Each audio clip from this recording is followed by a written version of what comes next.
आखिर upcoming board examination में कैसे हम 90-95% एबव स्कोर करें। अगर दिन की बात करें तो आपके पास 60 दिन हैं, दैट मीन्स 60 दिन हैं, और इन 60 दिनों में ऑब्वियसली आपको कहीं ना कहीं अपना बेस्ट देना है अगर आप चाहते हैं उस लेवल के स्कोर को लाना। तो आखिर एज अ बोर्ड एस्पिरेंट मैं ये कहना चाहूंगा कि आपको इस समय किन बातों का ख्याल रखने की आवश्यकता है इस बेहतर स्कोर के लिए, क्योंकि स्कोर तो बेहतर चाहिए, क्योंकि आगे की फर्दर पढ़ाई में भी आपको मदद करता है और जो भी आपने लक्ष्य बनाया है एनडीए जेई उन सारे लक्ष्य में आपको बहुत मदद करता है आपका बोर्ड का परसेंटेज, और आपकी पढ़ाई की फाउंडेशन को भी जस्टिफाई करता है। तो ज़रूरत है कि इन 60 दिनों में एक सही स्ट्रैटेजी के साथ हम बेहतर बोर्ड का स्कोर लेके आए। सबसे पहली चीज़, मन में चल क्या रहा है इस समय। तो भाई कुछ नहीं पढ़े हैं सर, कुछ समझ नहीं आ रहा है, क्या करें, टेंशन बहुत हो रहा है।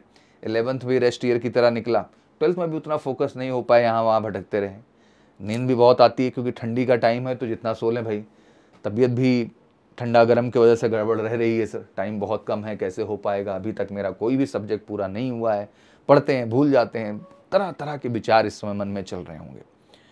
बट इन सबके बीच कैसे फोकस्ड अप्रोच हो ये समझना बहुत ज़रूरी है। ये प्रश्न तो हर बच्चे के जहन में है, जो टॉपर है उसके भी जहन में हो सकता है, जो नहीं है बढ़िया परफॉर्मर उसके भी जहन में हो सकता है। बट इसी टाइम में खुद को कितना आप सही करके लेके बढ़ते हैं, दैट इज़ मोर इम्पॉर्टेंट। आइए जानते हैं परीक्षा में क्या पूछा जाता है। तो ऑब्जेक्टिव क्वेश्चंस भी आते हैं, सब्जेक्टिव भी आते हैं।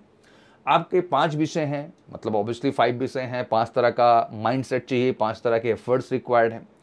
टॉपर सीक्रेट क्या है कि वो ज़्यादा पीवाईक्यूज़ पे अच्छा काम करके एनालाइज करते हैं कि आखिर क्वेश्चन कहाँ से बन रहा है, चाहे वो पीवाईक्यू पार्ट हो, मॉडल पेपर हो, या शॉर्ट नोट्स या फिर गेस्ट क्वेश्चंस का उनके पास अपना एक कलेक्शन होता है। और आजकल तो बड़ी सपोर्ट जो है नोट्स और बुकलेट भी और इस तरह के मटेरियल आने लगे हैं जो आपको मदद करते हैं इस पार्ट में भी। एग्जैक्टली बोर्ड बहुत ही फिक्स सेगमेंट है कि हाँ कहाँ कहाँ से कैसे कैसे किस तरह के क्वेश्चंस बनते हैं। तो आपको इस चीज़ की समझ भी होना ज़रूरी है, और हर टॉपर बच्चा ये करता है। तैयारी में अमूमन हमारी गलती क्या है कि हम इंपॉर्टेंट चैप्टर पे भिड़ जाते हैं। नहीं, इंपॉर्टेंट चैप्टर में इंपॉर्टेंट टॉपिक पे ध्यान देना है आपको, ठीक है ना। पूरा चैप्टर में बहुत वर्सेटैलिटी की बात नहीं, टॉपिक पे कमांड होना ज़रूरी है। और ऑब्जेक्टिव से क्वेश्चंस ज़्यादा रहते हैं, इसलिए आपका टॉपिक पे ध्यान होना बहुत ज़रूरी है। पढ़ाई कैसे करें, पहले हर चैप्टर के इंपॉर्टेंट टॉपिक को पढ़ें, आप समझें कि किसका प्रीवियस ईयर में जब एनालिसिस करेंगे तो you will understand this scenario. तुरंत उस चैप्टर के नोट्स को बनाएं, पढ़ें। नोट्स बनाया ही होगा आपने अब तक, उस नोट्स को बहुत अच्छे से रिवाइज करना है। फिर उस चैप्टर के पीवाईक्यू सॉल्व करिए प्रॉपर तरीके से, और उस टॉपिक के फिर उस चैप्टर या टॉपिक का तुरंत टेस्ट जरूर दें आप, ठीक है ना, क्योंकि टेस्ट देने से आपको एग्जैक्टली पता चलेगा कि आप कैसा परफॉर्म कर रहे हैं। अगला चैप्टर का आप टॉपिक एनालाइज करके फिर उस पर अपने एफर्ट्स को क्या कर सकते हैं, आप बढ़ा सकते हैं। बस ये करना है, डेली क्लास, नोट्स, उस चैप्टर का टॉपिक का पीवाईक्यू सॉल्व करना है, चैप्टर का टॉपिक का टेस्ट देना है। ये काम पूरे दिसंबर महीने आपको लगातार करना है। जनवरी में मुझे लगता है कि पीवाईक्यूज़ और मॉडल पेपर जितने ज़्यादा आप करेंगे उतना आपको मदद करेंगे, और बट दिसंबर में ये आपकी स्ट्रैटेजी होनी चाहिए। ध्यान से इसको देख लें और समझ लें। लगातार कैसे पढ़ें, हर सब्जेक्ट को हर दिन पढ़ना है, ज़्यादा से ज़्यादा लिखने का प्रयास समय करना है, फिर याद करें, टेस्ट दें।